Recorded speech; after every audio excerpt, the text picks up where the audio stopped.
Bismillahirrahmanirrahim. Assalamualaikum warahmatullahi wabarakatuh. Perkenalkan, nama saya Ayu Lestari dengan NIM 19040300020 dari kelas MBS 6D. Tujuan saya membuat video ini untuk memenuhi tugas analisis laporan keuangan dengan dosen pengampu Ustaz Arsalsyah Syarif SE MAK. Baik, langsung saja.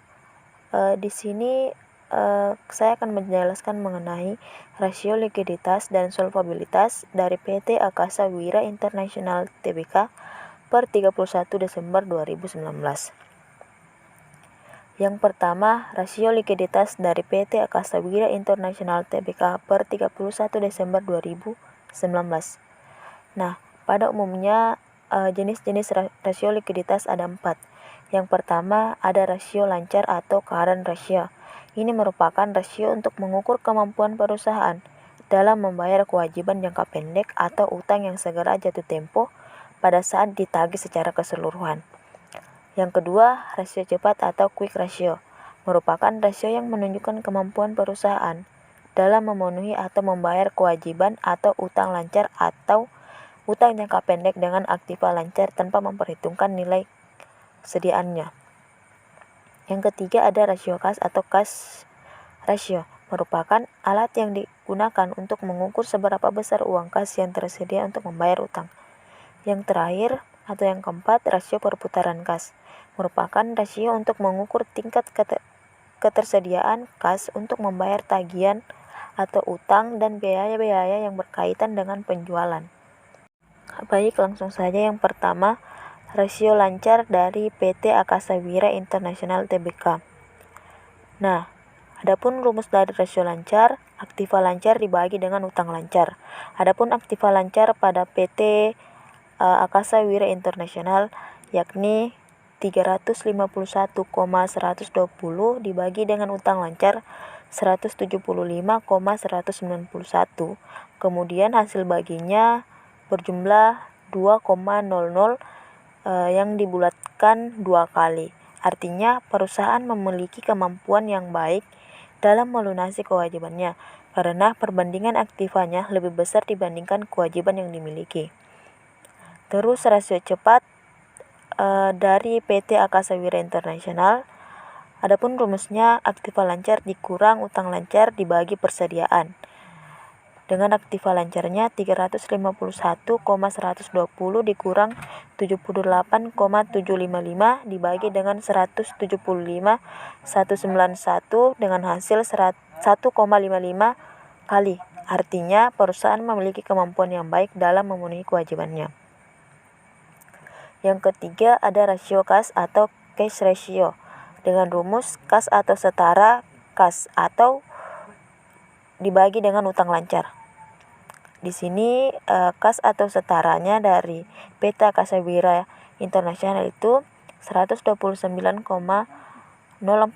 dibagi dengan 175,191 dengan hasil 0,73 atau 73%. Artinya perusahaan memiliki kas sebesar 0,73 atau 73% kali dari total kewajiban lancar atau setiap Rp1 kewajiban lancar dijamin dengan 0,73 kas.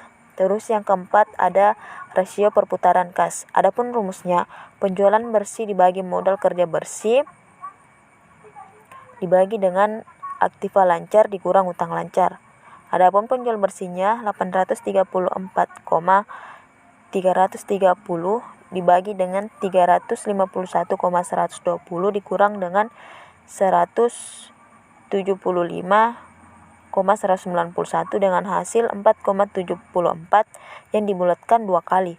Jadi nilai rasio perputaran kas yang dimiliki perusahaan adalah 4,74 atau dibulatkan 2 kali, yang artinya penjualan bersih perusahaan diperoleh dari putaran modal bersih sebanyak 2 kali. Selanjutnya, rasio solvabilitas dari PT Akasa Wira International Tbk per 31 Desember 2019. Adapun jenis-jenis rasio solvabilitas ada 5, yakni yang pertama, debt to asset ratio atau debt ratio, merupakan rasio utang yang digunakan untuk mengukur perbandingan antara total utang dengan total aktiva. Yang kedua, ada debt to equity ratio, merupakan rasio yang digunakan untuk mengetahui jumlah dana yang disediakan peminjam atau kreditur dengan pemilik perusahaan.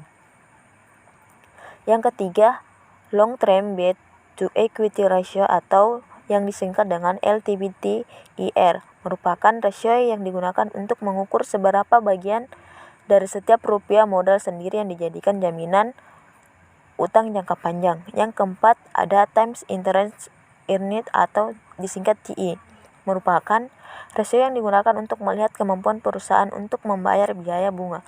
Yang terakhir atau yang kelima, fixed charge coverage atau FCC, merupakan rasio yang dilakukan apabila perusahaan memperoleh utang jangka panjang atau menyewa aktiva berdasarkan kontrak sewa. Nah, adapun yang pertama, debit to asset dengan rumus total debit dibagi dengan total aset dengan nilai 254,438 dibagi dengan 822,375 dengan hasil 0,309 dibulatkan menjadi 31%. Nah, artinya 31% pendanaan perusahaan dibiayai dengan utang untuk tahun 2019 atau setiap Rp100 pendanaan perusahaan Rp31 dibiayai dengan utang. Yang kedua, ada debt to equity ratio dengan rumus total utang dibagi dengan ekuitas dengan nilai 254,438 dibagi 567,438 dengan hasil 0,448 dibulatkan menjadi 45%. Artinya, kreditur menyediakan Rp45 per tahun di 2019 dengan Rp100 yang disediakan pemegang saham atau perusahaan dibiayai oleh utang sebanyak 45%.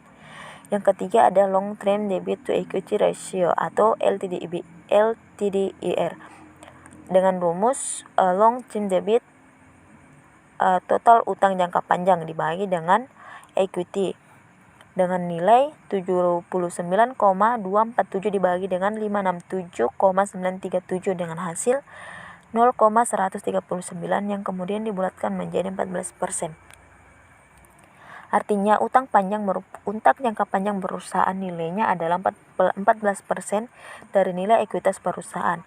Yang keempat ada time interest earned atau TE dengan rumus EBIT dibagi dengan interest atau biaya bunga dengan nilai 110,179 dibagi dengan 14,875 dengan hasil 7,40. Nah, artinya untuk tahun 2019 biaya bunga ditutup 7,40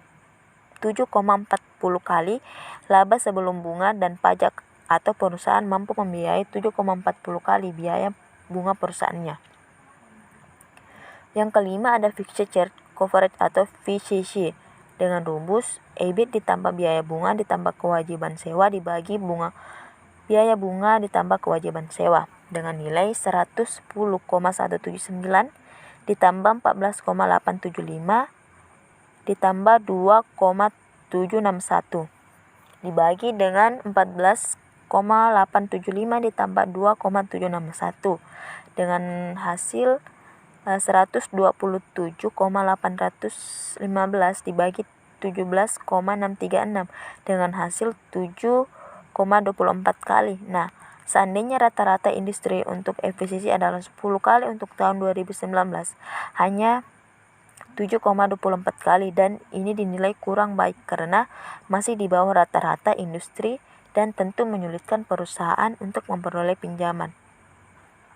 Nah, mungkin sekian pembahasan saya mengenai rasio likuiditas dan solvabilitas pada PT Akasa Wira International Tbk per 31 Desember 2019. Apabila ada kekurangan atau kesalahan dalam pengucapan, saya atas nama Ayu Lestari memohon maaf apabila ada kesalahan. Wassalamualaikum warahmatullahi wabarakatuh.